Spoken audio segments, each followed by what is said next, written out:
Il est bientôt 15h, merci d'être avec nous sur BFM TV dans l'après-midi info à la une de l'actualité. Cette journée noire sur les routes dans le sens des départs pour cette journée de chassé-croisé, l'une des plus chargées de l'été avec un pic de près de 1100 km de bouchons à la mi-journée. À la une également pour les Haussiens qui démarrent leurs vacances. Le budget a largement été revu à la baisse cet été, moins 14% en un an, voire des départs carrément annulés pour la moitié d'entre eux.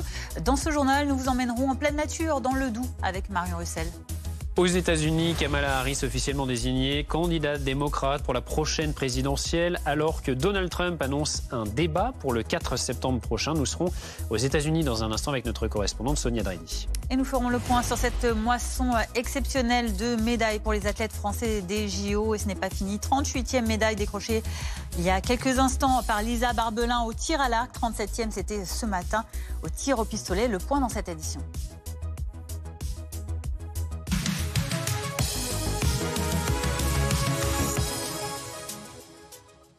D'abord donc ce samedi noir sur les routes dans le sens des départs, près de 1100 km de bouchons à la mi-journée selon Bison Futé. C'est l'une des journées les plus difficiles de l'été. Vous allez voir ces images notamment de l'A71, également du péage de Beuzeville sur l'A13, c'est extrêmement chargé, ou encore le péage de Villefranche-Limace sur l'autoroute A6. Damien Charton, vous êtes-vous sur l'aire de Saint-Rambert d'Albon entre Lyon et Valence sur l'autoroute A7 et c'est très chargé autour de vous, Damien, comme vous nous disiez tout à l'heure? Oui, on a toujours des temps de parcours très élevés dans la vallée du Rhône. Pour faire Lyon-Orange, il faut plus de 4 heures au lieu d'1h35. Dans l'autre sens, pour faire Orange-Lyon, il faut 2h20 au lieu d'1h35. Donc on est toujours sur des temps de parcours multipliés par 2 ou 3. Alors ça va mieux, nous a prévenu l'opérateur Vinci qui gère ces autoroutes, l'autoroute du Soleil, la 7 notamment. Ça va aller en s'améliorant à partir de maintenant, à peu près à partir de 15h. Et on peut le constater en tout cas à cet endroit-là, à Saint-Rambert d'Albon, ça roule un petit peu mieux. Mais attention, ça peut rouler encore en accordéon. Donc dès que ça freine, il faut rester vigilant parce que on l'a vu toute l'après-midi et ce matin en venant ici, il y a une possibilité de bouchons légers qui vraiment c'est le fait de rouler en accordéon qui crée des mini-bouchons. Il faut être très vigilant, il faut s'arrêter, prendre des pauses, s'hydrater. Et c'est justement ce qu'ont fait ces automobilistes qu'on a interviewés tout à l'heure avec Louis Léger. Là, on est déjà à 12 heures. Là. Et il nous en reste 4. 3, 4, normalement. Vous êtes plutôt positif, c'est bien, ça fait partie des vacances? Oui, ça fait partie des vacances, oui, moi. Ça me dérange pas, moi. On voulait partir un peu plus tôt au départ, mais on a eu un contretemps, mais on avait bien vu que ça allait être... on avait vu que c'était annoncé noir, il me semble. Donc on s'attendait un peu à ce qu'il y ait des embouteillages. Déjà, il faut s'arrêter pour prendre un peu d'air, continuer la route, écouter la musique, discuter. C'est tout ce qu'on peut faire quand on est dans une voiture. N'oubliez pas évidemment des réserves d'eau si vous avez de la route à faire et si vous tombez dans les bouchons. Et demain, ce ne sera pas forcément meilleur dans le sens des retours, quoique un petit peu mieux parce que c'était vraiment une journée très très chargée aujourd'hui. En tout cas, si vous le pouvez, dimanche, dans le sens des retours, il faut éviter d'être sur cette autoroute A7 dans la vallée du Rhône de 11h à 17h. Damien Charton pour BFM TV avec Louis Léger sur cette A7 donc bien chargée. On parle toujours de ses vacances avec sur la route BFM TV qui prend la direction de l'Est de la France. On va dans le Doubs pour vous retrouver Marion Russell dans un lieu superbe en pleine nature. On voulait vous montrer avec Sébastien Savoie qui m'accompagne, et bien tout simplement c'est le décor derrière moi. Imaginez, là on est dans le parc de la Gare d'Eau, c'est à seulement peut-être 5 minutes à pied du centre-ville de Besançon et pourtant on a l'impression d'être en pleine campagne. On est sur les bords du Doubs avec cette nature, ces oiseaux que l'on peut observer. D'ailleurs les locaux comme les touristes ne s'y trompent pas, on voit quand même pas mal de gens commencer à arriver pour se promener, faire un petit peu de vélo. Il y a aussi une Via Francigena qui relie Canterbury à Rome pour les plus courageux, et puis cette citadelle aussi qui surplombe si vous êtes un peu féru de visites plus historiques. Alors forcément ici on cherche un petit peu de fraîcheur, les mots d'ordre ce sont détente, nature, grand air, et ça plaît de plus en plus. Ici on est aussi près du Jura, de ces grands lacs, etc. Et forcément les vacanciers ne s'y trompent pas, la Franche-Comté attire chaque année de plus en plus de touristes. Et pour ces vacances, les Français qui partent moins et qui restreignent leur budget cet été, 53% des Français seulement ont l'intention de partir en vacances, soit 5 points de moins par rapport à l'an dernier. Leur budget baisse en moyenne de 14%. Reportage Mathis Menu, Vincent Hénin. Ils sont en première ligne pour vous faire profiter de l'été. Les restaurants sont aussi les premiers impactés par une baisse de budget des vacanciers. À Bordeaux, cette restauratrice le constate tous les jours, les Français dépensent moins pour leurs repas. Soit les personnes vont peut-être consommer quelques entrées à partager à plusieurs personnes, ou bien prendre entrée-plat, squeezer le dessert, de la même manière que le vin qui va être privilégié sur juste un verre plutôt que se faire plaisir sur une bouteille ou des cocktails. Selon un sondage Elab pour BFM TV, les vacanciers ont l'intention de dépenser 1 428 € en moyenne cet été, soit 228 € de moins que l'an dernier. Cela représente une baisse de budget de 14%. Ce que je trouve intéressant, c'est quand on pose la question aux Français qui vont réduire leur budget. Et on leur demande, c'est quoi le poste que vous allez réduire en priorité? Ce qui apparaît en premier, c'est l'alimentation, la restauration. Et ça va avoir un effet, forcément, sur le chiffre d'affaires des restaurateurs, mais aussi des traiteurs, des boulangers-pâtissiers, des glaciers, de tout ce qui fait qu'on se lâche normalement un petit peu pendant les vacances. Autre enseignement de ce sondage, les Français sont moins nombreux à partir. 53% avaient l'intention de partir en vacances cet été, c'est 5 points de moins qu'en 2023.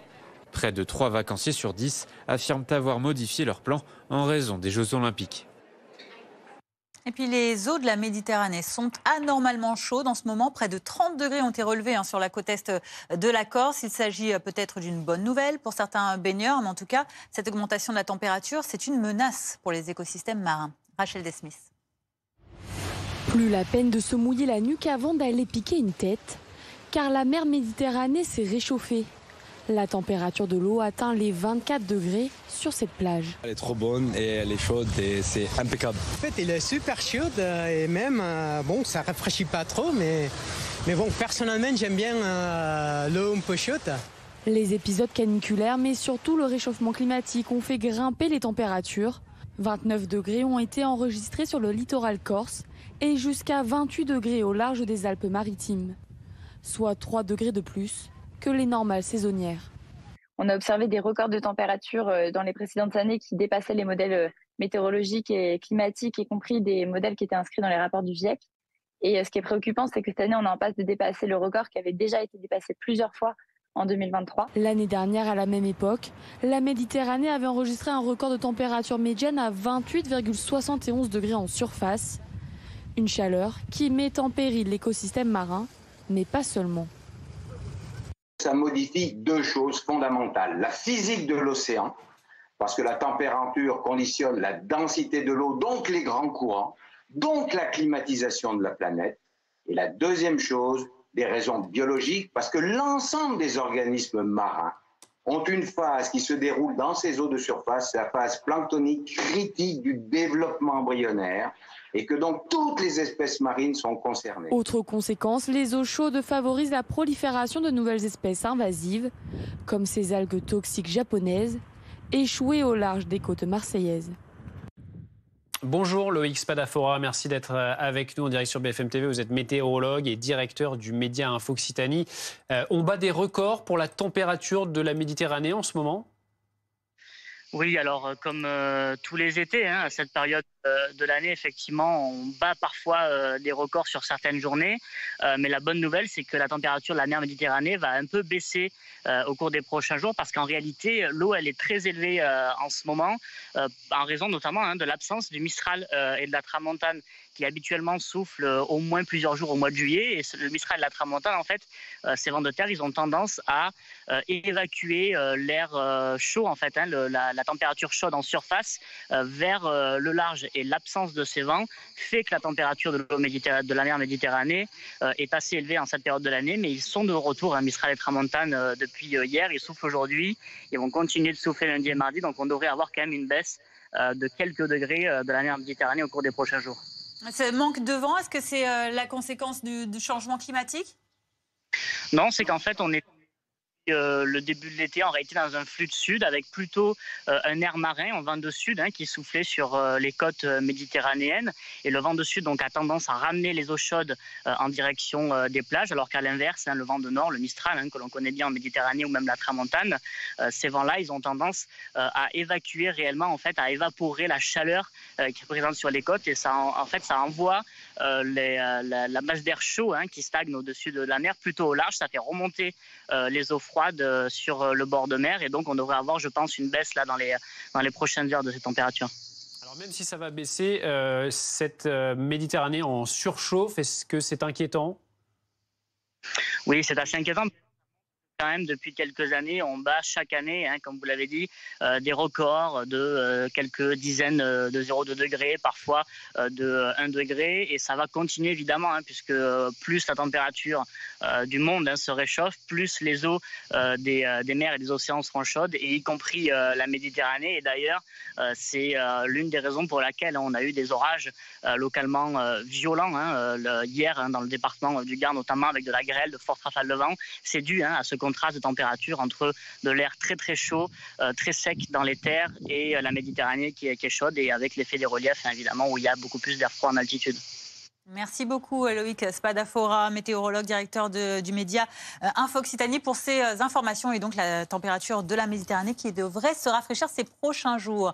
À 15h10, dans l'actualité à présent, le réalisateur Christophe Ruggia sera jugé devant le tribunal correctionnel de Paris pour agression sexuelle sur mineurs. Ce sera les 9 et 10 décembre prochains, et ce à la suite de la plainte qui avait été déposée par l'actrice Adèle Haenel en 2019. Le juge d'instruction a retenu 2 circonstances aggravantes: la minorité de l'actrice au moment des faits et la position d'autorité du cinéaste. L'actualité internationale à présent, selon les gardiens de la révolution iranienne, le chef du Hamas, Ismail Haniyeh, a été tué par un projectile de courte portée, alors que Téhéran multiplie les menaces de représailles vis-à-vis d'Israël. Washington a annoncé de son côté hier renforcer son dispositif militaire dans la région du Proche-Orient. Raphaël Redon. Un signe ne trompe jamais dans l'urgence d'une situation géopolitique, voir les États-Unis faire évoluer leur position. Hier, la porte-parole du Pentagone confirme les craintes d'une escalade dans la région du Proche-Orient.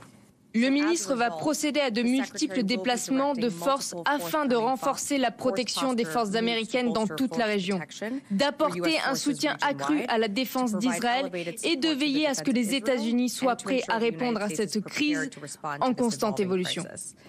Les États-Unis vont ainsi déployer davantage de navires de guerre et d'avions de combat pour protéger les troupes américaines sur place et soutenir la défense militaire de l'État hébreu. Jeudi, un entretien téléphonique entre Joe Biden et le Premier ministre israélien Benjamin Netanyahou a permis de rappeler les craintes et l'engagement de Washington. Je suis très inquiet. J'ai eu une réunion très franche avec le Premier ministre. Vraiment franche. Nous avons les éléments de base pour un cessez-le-feu. Nous devrions le poursuivre et il devrait le poursuivre maintenant. C'est presque sûr, l'Iran va répliquer. En effet, la situation s'est tendue depuis l'assassinat mercredi dernier du chef politique du Hamas, Ismail Haniyeh. Téhéran attribue cette attaque à Israël et met en garde tout le monde sur de possibles représailles, y compris à la télévision nationale. Dans les prochaines heures, le monde assistera à des scènes extraordinaires et à des développements très importants. La mort du dirigeant du Hamas au lendemain de celle du chef militaire du Hezbollah près de Beyrouth sont 2 raisons de faire craindre une escalade majeure et un élargissement du conflit à des pays comme la Syrie, l'Irak ou le Yémen. À l'étranger, Kamala Harris aux États-Unis est officiellement candidate démocrate pour la prochaine présidentielle. On va retrouver notre correspondante Sonia Dridi à Washington avec ce couronnement éclair pour Kamala Harris qui affrontera donc Donald Trump.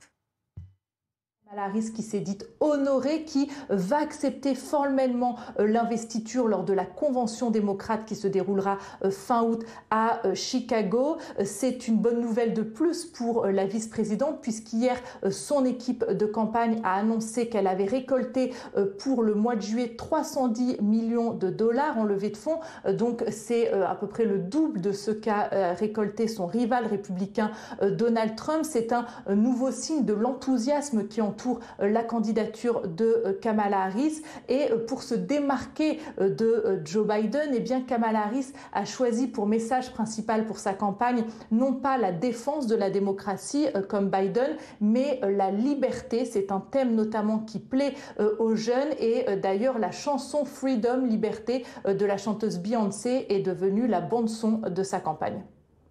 Les JO à présent avec 2 nouvelles médailles pour l'équipe de France aujourd'hui. La dernière, elle est en bronze avec Lisa Barbelin au tir à l'arc. C'était absolument incroyable ce qu'a réalisé la Française avec un 10 pour terminer.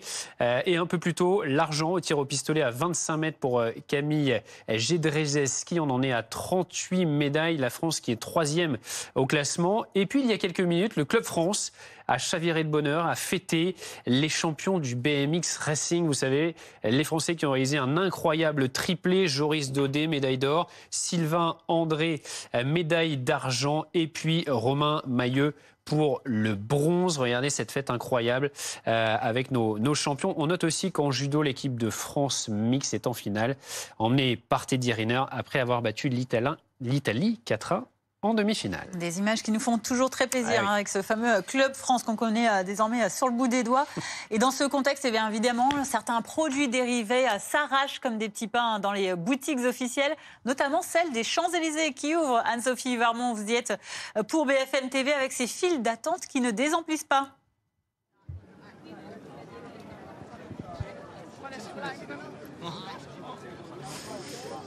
Anne-Sophie, vous m'entendez ? Oui, tout à fait. Il y a énormément de monde devant cette boutique des Jeux Olympiques. Regardez cette queue qui est quand même assez impressionnante.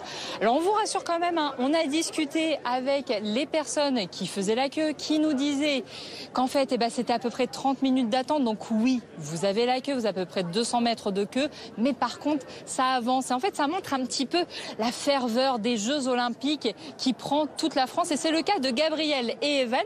Gabriel et Evan, on voit que vous êtes sortis les bras chargés. Qu'est-ce que vous avez acheté ? Pourquoi surtout vous vouliez acheter la petite mascotte ? Bon, on a acheté la petite mascotte parce qu'elle est superbe. On a voulu prendre le grand modèle en plus pour bien l'exposer à la maison et on l'adore cette mascotte. Donc on voulait. Elle va aller où ? Sur le canapé, je pense, comme un petit oreiller. Alors vous n'avez pas acheté que ça, parce que je vois Evan dans vos mains, vous avez autre chose. Qu'est-ce que vous avez acheté d'autre ? On a acheté l'affiche officielle des Jeux Olympiques, donc où on voit la Tour Eiffel avec l'emblème des JO. Donc on va l'encadrer à la maison. Pour combien vous avez eu tout ça ? Parce qu'il faut aussi parler un petit peu prix. On en a eu pour 95 €, 30 € et 65 la peluche.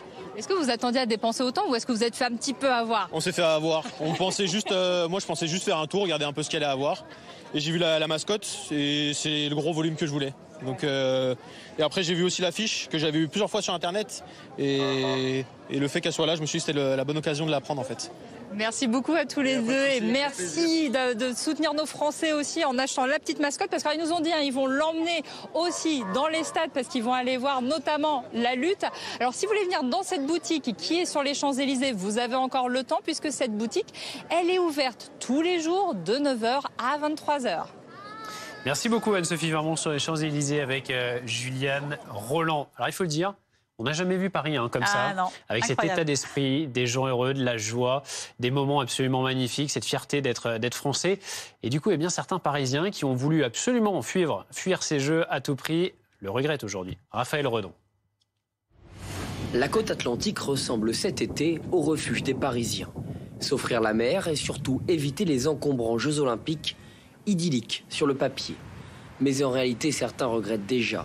C'est le cas de Léna, dont les bureaux du 10e arrondissement ont fermé et qui a préféré revenir dans sa famille à Pornichet.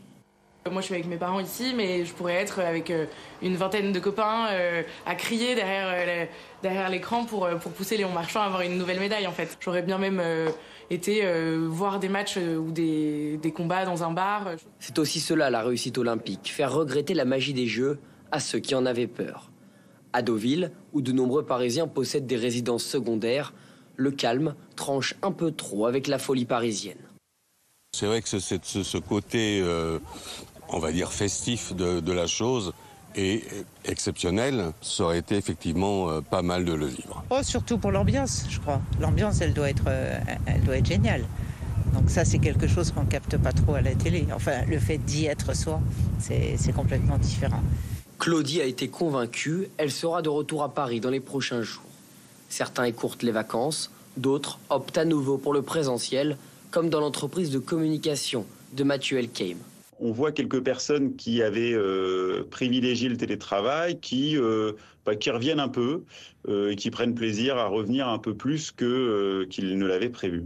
Pour rappel, en mars dernier, près d'un Parisien sur 2 disait vouloir quitter Paris pendant les Jeux. 15h20, votre rendez-vous, c'est vos vacances. Vivez de bons moments devant votre programme avec le Parc Saint-Paul, le parc d'attractions pour toute la famille.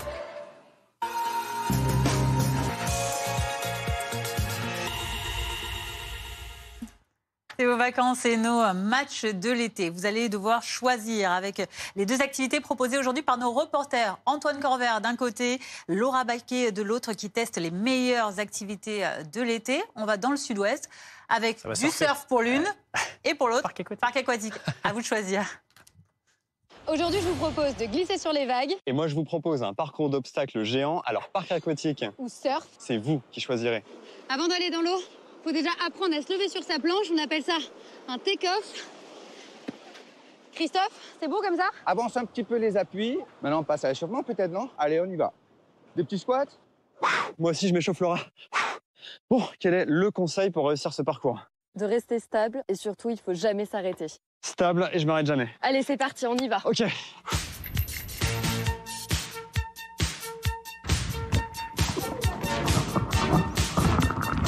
Le tout, c'est d'y aller, franchement, de jamais réfléchir. Antoine, le surf, c'est aussi une histoire de timing, savoir prendre la vague au bon moment. Et ben là, tu vois, c'est ce que j'ai pas fait.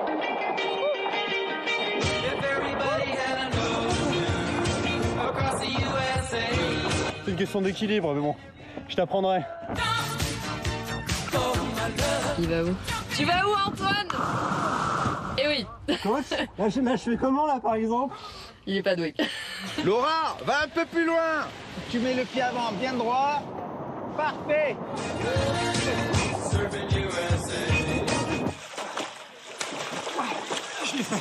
l'ai fait. Champion. Bon, la rapidité, c'est pas ton truc, mais c'était cool. Ok, bon, j'étais un petit peu fier de moi, ça me fait plaisir. Oui. Bon, alors, parc aquatique ou surf, à vous de choisir. Vivez de bons moments devant votre programme avec le Parc Saint-Paul, le parc d'attractions pour toute la famille. Restez avec nous sur BFM TV. Dans un instant, on parlera des vacances et nous serons à Honfleur avec Edgar Becquet. Mois de juillet a été moyen, très moyen au niveau du temps et conséquence bien sur la fréquentation qui est en baisse. Nous en parlons dans le prochain journal. On parlera aussi du passe colo, le droit aux vacances pour tous.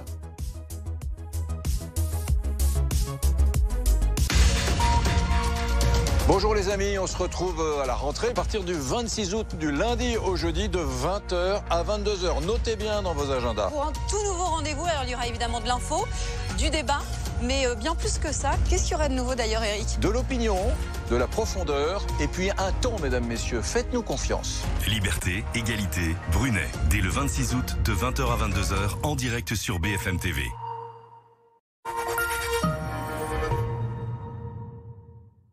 Yes! Voilà l'effet que ça fait d'acheter ses fournitures scolaires sur rentrediscount.com. Rentrediscount.com, numéro 1 français des fournitures scolaires en ligne. Collectionnez les grandes Ferrari F1 à l'échelle 1/24e. Le fascicule et la Ferrari de Leclerc, 14,99 € chez votre marchand de journaux et sur altaïa.fr. C'est un rêve de gosse. Les Jeux à Paris, j'attends ça depuis si longtemps. Les vivre sur RMC, ça va être extraordinaire. On s'apprête à vivre des moments exceptionnels sur RMC. RMC, radio officielle des Jeux Olympiques et Paralympiques de Paris 2024.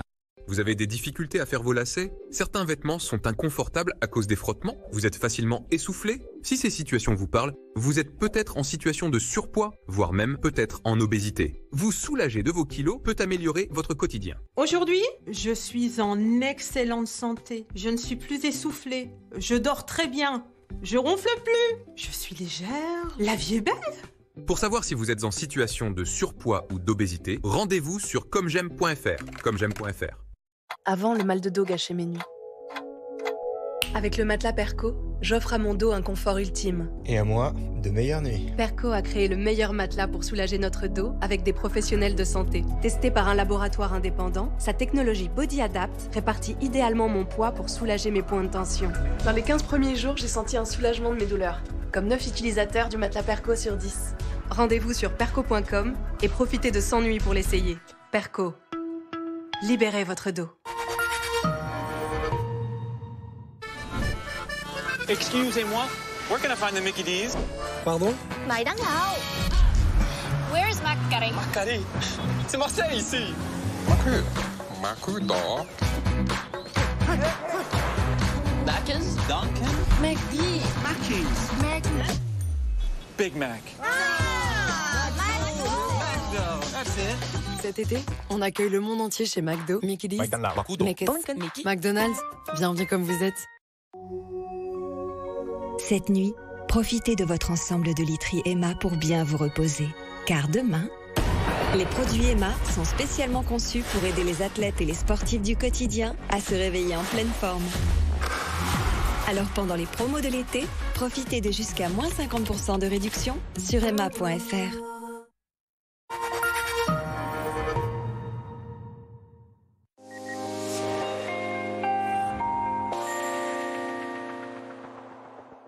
Vos prévisions pour ces prochaines heures, nous avons une dégradation qui est entrée ce samedi par les côtes de la Manche, des nuages, quelques pluies. On va retrouver les traces de cette dégradation ce dimanche matin sur le sud de la Bretagne, l'Île-de-France, en remontant près des frontières du Nord. Alors, comme les pressions seront élevées, elle n'aura que peu d'activité, essentiellement des nuages, quelques gouttes quand même ici ou là. À l'arrière, le retour de belles éclaircies près des côtes de la Manche, entrecoupées de quelques passages nuageux. Des nuages qui seront plus nombreux à l'avant de la dégradation, de la côte aquitaine, jusque sur le sud de l'Île-de-France, le sud de l'Alsace, partout ailleurs, du grand et beau soleil. Dans l'après-midi, l'amélioration se confirme. Du soleil très généreux sur le sud-ouest, pas l'ombre d'un nuage. Dans le même temps, à l'opposé, pas mal de nuages, en tout cas un voile nuageux assez dense sur l'extrême nord. Et puis, entre ces deux zones, on aura de plus ou moins belles éclaircies. Toujours les quelques traces de la dégradation quand même ici sur ces régions centrales, sur la moitié nord. Mais quand même une belle amélioration par rapport au matin. Juste quelques ondées. Et puis à signaler aussi quelques averses orageuses sur le relief corse ainsi que sur les Alpes du Sud. Vos températures encore très élevées sur le littoral méditerranéen. 24 degrés entre Marseille et Nice, 23 en Corse, 18 à Paris dans le même temps. Il fera 11 degrés seulement à Brest et Cherbourg. Et dans l'après-midi, des valeurs toujours très élevées près de la Méditerranée. 35 sous abri à Perpignan, 34 à Marseille. Il fera 30 à Toulouse, à Lyon, à Grenoble, 26 à Paris. Ce sera parfait. Et à peine 21 degrés. Ce sera pour Brest. Le reste, la semaine prochaine, en tout cas du plein soleil. Lundi, juste petit bémol sur la pointe bretonne. Une petite dégradation, quelques ondées. Des averses orageuses sur les Pyrénées. Des averses aussi sur les Alpes du Sud et sur la Corse. Les températures seront parfaites. Mardi, on a une dégradation qui réussit à rentrer quand même sur la pointe bretonne, la pointe du Cotentin, à l'avant un voile nuageux. Et puis quelques coups de tonnerre possibles toujours sur les reliefs avec des températures inchangées par rapport à la veille. Regardez la météo avec RentreDiscount.com. Yes! Yes! RentreDiscount.com, numéro 1 français des fournitures scolaires en ligne.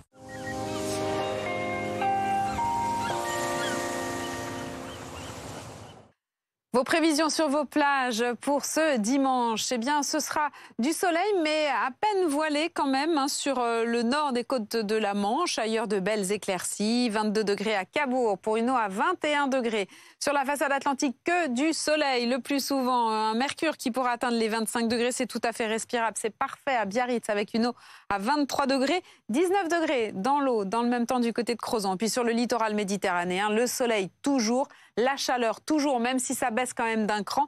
36 degrés à Agde, 33 degrés à Toulon pour une eau très chaude à Toulon, 27 degrés. Et puis sur l'extrême sud-est et sur la Corse, là aussi du grand soleil. Une Méditerranée extrêmement chaude jusqu'à 28 degrés du côté de Porto Vecchio. Protégez-vous du soleil. Très belle journée. C'était la météo avec RentreDiscount.com. Yes! Yes! RentreDiscount.com, numéro 1 français des fournitures scolaires en ligne. 15h30, bienvenue si vous nous rejoignez sur BFM TV à la une de l'après-info. C'est départ en vacances pour les Haussiens, mais la fréquentation et le budget ne sont pas au rendez-vous. Plus de la moitié des Français ont préféré rester chez eux. En revanche, pour les quelques 13 000 jeunes bénéficiaires du Pass Colo, ce sont des vacances largement appréciées. Illustration dans un instant. 6 départements du sud-est sont en vigilance orange canicule et le risque de feu de forêt reste encore élevé ce samedi, notamment dans l'Hérault, les Pyrénées-Orientales, les Bouches-du-Rhône et le Var. Plusieurs massifs sont interdits d'accès. Nous irons au Royaume-Uni où 3 policiers ont été blessés et 8 personnes arrêtées après des émeutes hier à Sunderland. Illustration de la tension qui couve dans le pays depuis l'assassinat de 3 fillettes en début de semaine à Southport. Nous serons avec Laura Calmus, outre-Manche. Et puis, les JO, 38 médailles désormais pour l'équipe de France. La dernière est en bronze. Elle nous vient du tir à l'arc avec Lisa Barbelin. Un peu plus tôt, Camille Jedrzejewski a décroché l'argent au pistolet à 25 mètres. L'équipe de France de judo affrontera le Japon en finale. Et dans un instant, nous serons au Club France avec Antoine Forestier. Mais tout d'abord, c'est un gros week-end de vacances estivales pour les Haussiens qui démarre avec, pour certains, des départs vers l'ouest où la météo n'a pas franchement été au rendez-vous il y a encore quelques jours. Edgar Becquet, vous êtes à Honfleur, en Normandie. Le mois de juillet qui a été plutôt morose, aussi bien sur le plan de la météo que des réservations. Alors, comment débarque ce mois d'août ? Eh bien, le mois d'août démarre bien mieux que le mois de juillet. On se trouve avec Léa Caboche à l'intérieur d'un restaurant, sur la terrasse d'un restaurant situé sur le port de Honfleur. Et vous le voyez sur ces images de Léa Caboche, il y a encore du monde. On est en fin de service, il est un peu plus de 15h30 et il y a encore plusieurs tables ici dans ce restaurant de Honfleur. Il y a eu beaucoup de monde ce midi ici dans ce restaurant, dans cette brasserie. On se trouve d'ailleurs avec Alexis. Vous êtes serveur ici dans ce restaurant. Et vous me disiez que le mois de juillet a été assez compliqué au niveau de la fréquentation. Bien sûr, beaucoup plus compliqué que l'année dernière, forcément. Du coup, à cause de la météo, les JO, et par rapport à l'année dernière, oui, on perd environ 15 à 20% de fréquentation. Ouais. Comment on peut l'expliquer, cette baisse de fréquentation ? Difficilement, par rapport sûrement, oui, aux élections, Ouais, vous me disiez élections, Jeux Olympiques, météo, ça a été un ensemble qui explique la baisse de fréquentation. Tout à fait. Et on a également un peu moins de monde sur le deuxième service aussi. On essaye toujours de fidéliser la clientèle. On a toujours une belle clientèle d'habitués, donc c'est pour ça qu'on arrive toujours à remplir le restaurant. Et maintenant, le mois de juillet est derrière nous. On arrive au mois d'août et là, justement, le mois d'août semble un peu meilleur déjà que le mois de juillet. Fréquentation, tout à fait, par rapport au mois de juillet. Donc ça commence bien. On espère que ça va continuer comme ça. Merci beaucoup. En tout cas, Alexis, on espère également que que le mois de août va être meilleur que le mois de juillet, puisqu'on a quelques chiffres à vous communiquer. On estime une baisse de 15% par rapport à l'an dernier ici en Normandie au niveau des réservations d'hébergement. Cela concerne les hôtels, les villages de vacances ainsi que les campings. Mais vous l'avez entendu il y a quelques instants, le mois d'août s'annonce bien meilleur que le mois de juillet, même si la météo n'est pas encore au rendez-vous ici. Merci beaucoup Edgar Becquet, donc à Honfleur pour BFM TV avec Léa Caboche. On va aller un tout petit peu plus bas sur la carte de France à retrouver Hervé Wellendorf. Merci, vous êtes directeur du restaurant Casa Così à Saint-Malo. Vous aussi, vous constatez cette baisse de fréquentation ? Oui, tout à fait. Oui.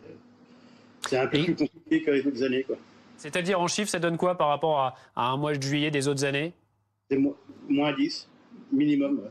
Moins 10% de clients par rapport à l'année dernière. Est-ce que vous constatez, pour ceux qui viennent, une baisse du budget également ? Énormément, oui. Ça va être un plat, il n'y a pas beaucoup de boissons, moins de boissons. Non, les gens font attention. Les gens sont inquiets, ils ne savent pas. C'est un peu compliqué pour tout le monde, je crois. Donc c'est pas que le temps, c'est aussi le contexte, peut-être. Ouais. Il y a un peu la météo, oui, c'est sûr, mais enfin, c'est pas encore, il faut pas. C'est pas catastrophique, on a une belle météo quand même. Mais non, les gens font attention et c'est surtout, quoi, c'est une pizza, c'est pas de dessert, ou alors c'est pas de boisson, c'est pas. Non, et on est donc tous à Malo, je crois que c'est un peu pareil, quoi. Ouais, alors les gens viennent quand même. Ils viennent quand même, mais ils dépensent beaucoup moins. Ils ne sont pas plaisir avec des petits extras, c'est vraiment l'essentiel. Il y a moins de monde et ils dépensent moins, oui. Mais partout, et tout le monde a le même ressenti, quoi. Et qu'est-ce qu'ils vous disent, ces clients ? Mais ils ne savent pas comment ça va aller demain, ou ils sont un peu inquiets. Tout le monde est inquiet. Nous les premiers aussi, restaurateurs, on est inquiets aussi pour savoir ce qui va se passer demain, quoi. C'est compliqué. Alors, on imagine que vous misez bien évidemment sur un gros mois d'août, mais même avec ça, ça ne suffira pas pour compenser le mois de juillet. Non, du tout. Non, je pense pas. On ne pourra pas rattraper ce qu'on a perdu. Ce qui est perdu est perdu. De toute façon, c'est pas. J'ai de la chance d'avoir pris moins de salariés que par rapport à l'année dernière, mais autrement, et je suis pas le seul. Heureusement qu'on prend moins de salariés pour essayer d'équilibrer, quoi. C'est compliqué. On va bien voir. On va attendre.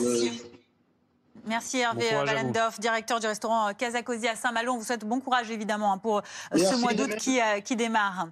15h34 sur la route à présent. Ça va être très chargé. C'est ce qui est annoncé depuis ce matin par Bison Futé pour ce week-end de chasse et croisée. Regardez, Bison Futé qui voit noir sur tout le territoire dans le sens des départs. Pour les retours, c'est orange partout, sauf en Ile-de-France et dans le sud-est où c'est rouge. Vous le voyez, illustration également sur la route avec ces images en direct du péage de Clermont-Gerzat sur la 71. Vous le voyez, blindé.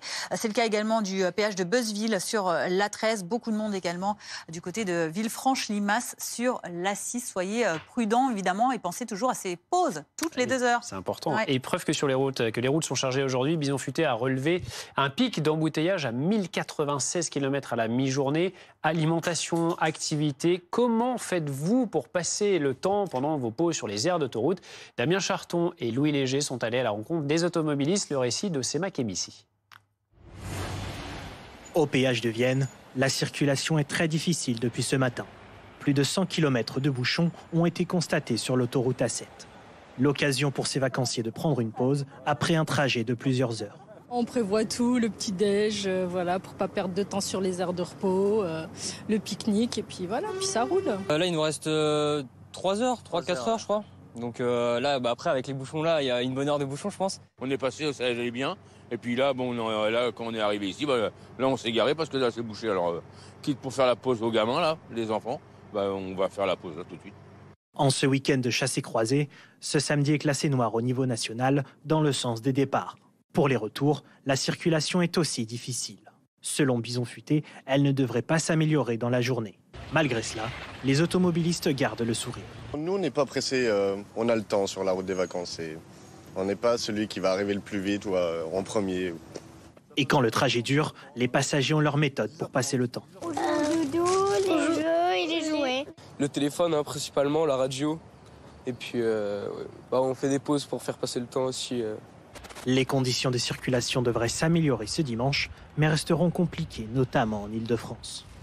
15h36 sur BFM TV dans l'actualité, c'est vigilance météo sur quelques départements de la France. On fait le point avec Sandra Larue, notre journaliste météo. Sandra, on est ravie de vous accueillir pour parler de cette notamment vigilance aux inondations, vigilance orange dans un seul département. Voilà, toujours sur la Seine-et-Marne.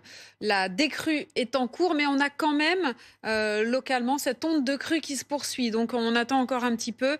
On va peut-être voir la carte de vigilance. Donc la Seine-et-Marne, pour le moment, reste encore en vigilance orange, voir à 16h comment tout cela va évoluer.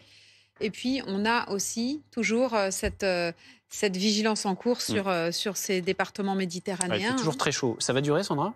Alors, ça va durer, non. Les fortes chaleurs persiste, mais la vigilance canicule devrait être levée, a priori. Cela dit, on a encore donc, des températures très élevées actuellement sur ces départements en orange, notamment sur le Var, également sur la Corse, 36 degrés du côté des Bouches-du-Rhône et également à Cuges-les-Pins, 34 à Montpellier également, et puis sur donc, le Var et la Corse, 36 à Cuers, à Cogolin, 35 au Castellet, à Bormes-les-Mimosas ou alors à Colobrières, et puis sur la Corse, on atteint les 35 degrés actuellement à Sartène et les 36 à Ajaccio. Donc des températures encore très élevées cet après-midi. Cela dit, on l'a vu, on a cette petite dégradation qui arrive par les côtes de la Manche. Donc c'est de l'air un petit peu plus océanique qui arrive. Et donc on a cette masse d'air qui va non pas se rafraîchir, mais en tout cas devenir un peu moins chaude. Et cela devrait être plutôt bénéfique pour les régions méditerranéennes également. Même si on conserve quand même des températures très élevée. A priori, elle ne devrait plus justifier de vigilance orange dans ces prochaines heures. Météo France, ce sera vraiment à surveiller. Le Var devrait sortir aux alentours de 22h ce soir et puis les autres départements demain matin à 6h. En attendant, on a encore des valeurs élevées, il fait encore chaud et puis on a emmagasiné évidemment toute cette chaleur. Donc demain matin, vous le voyez, encore des températures qui ne baisseront pas dans le courant de la nuit en dessous des 24 degrés, du côté de Marseille, du côté de Nice, 23 degrés en Corse, donc ça reste quand même extrêmement étouffant, d'autant que le soleil résiste et que les températures demain après-midi restent très élevées, mais a priori donc sans vigilance. On va avoir une petite hausse à nouveau lundi après-midi, mais très rapidement.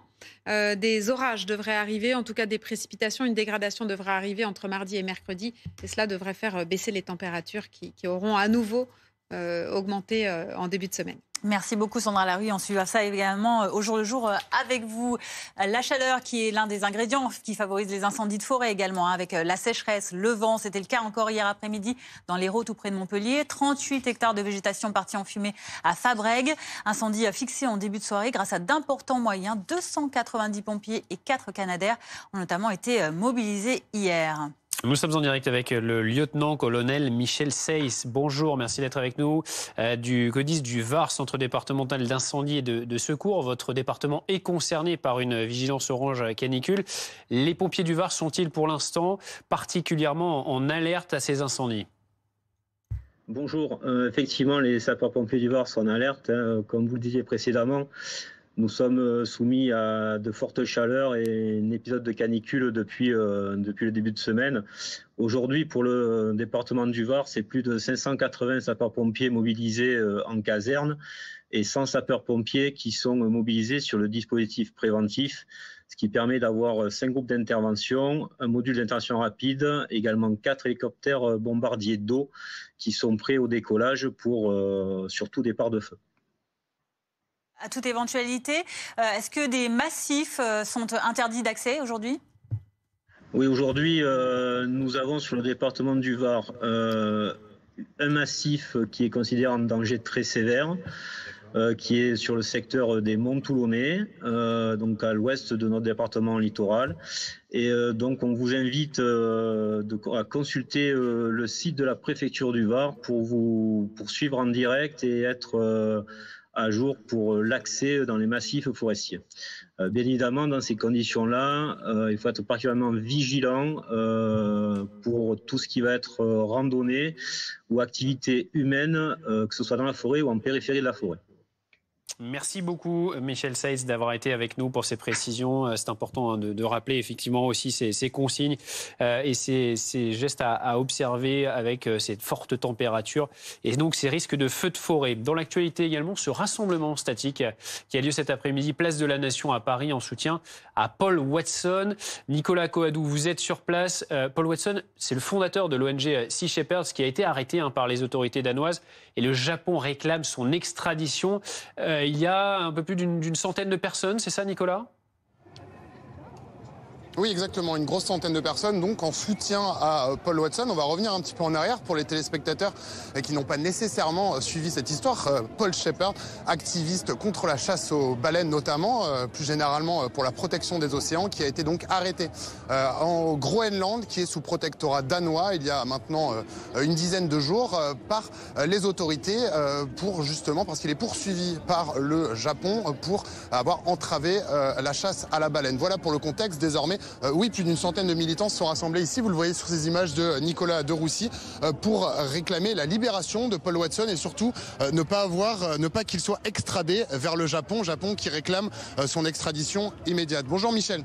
Bonjour. Je vous présente le coordinateur parisien, c'est ça, de l'organisation Sea Shepherd. Expliquez-moi, je revenais brièvement sur l'arrestation de Paul Watson. Comment vous avez réagi, vous, à Sea Shepherd lorsqu'il y a eu cette arrestation ? Tout d'abord, une réaction d'indignation, parce que Paul Watson a été arrêté sur des motifs le Japon l'a mis sur la liste rouge d'Interpol, alors qu'il n'a pas du tout à y figurer. Paul Watson est un défenseur des océans, un défenseur des baleines. La liste rouge, c'est fait pour traquer les criminels et les trafiquants, donc il n'a pas figuré sur cette liste rouge. Vous m'expliquez en plus avant, c'est que Paul Watson aurait sauvé donc 5000 baleines sans blesser personne finalement. Paul Watson n'a jamais blessé, n'a jamais tué personne. Paul Watson s'est mis entre les baleiniers japonais et les baleines pour les protéger.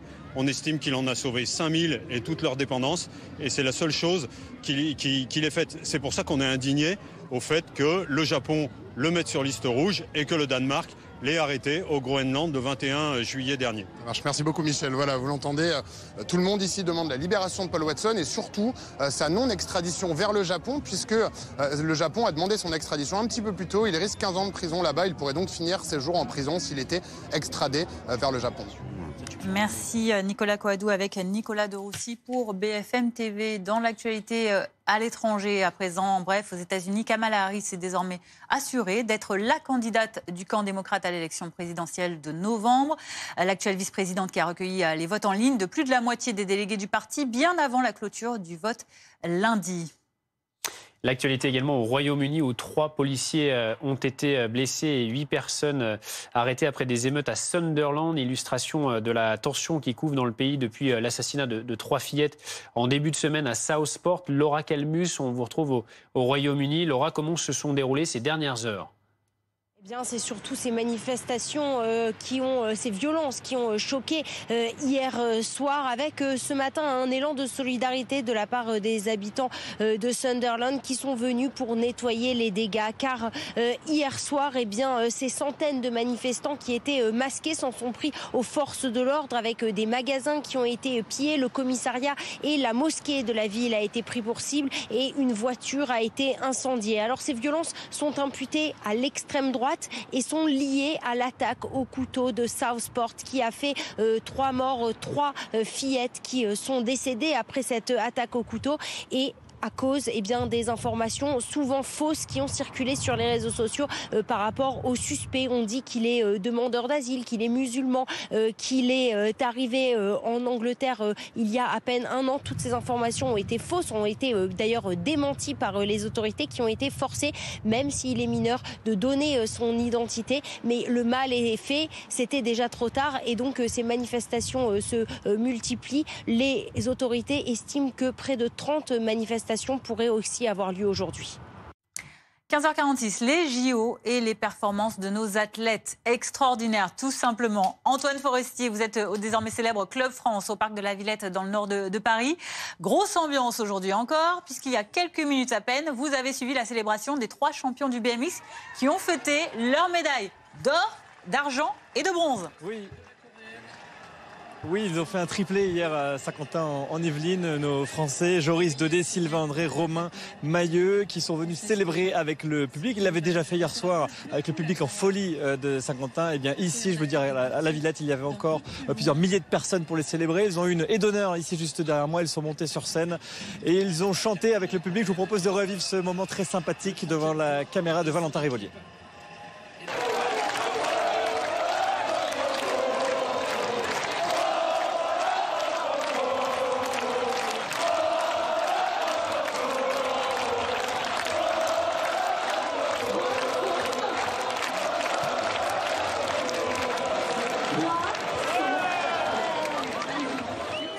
Ils auront de nouveau quelques minutes de gloire ce soir parce qu'ils referont une célébration ici même à la Villette, cette fois-ci à l'intérieur. Et Joris Daudet a pris la parole, il l'a dit au public, on va retourner le Club France ce soir, ça promet.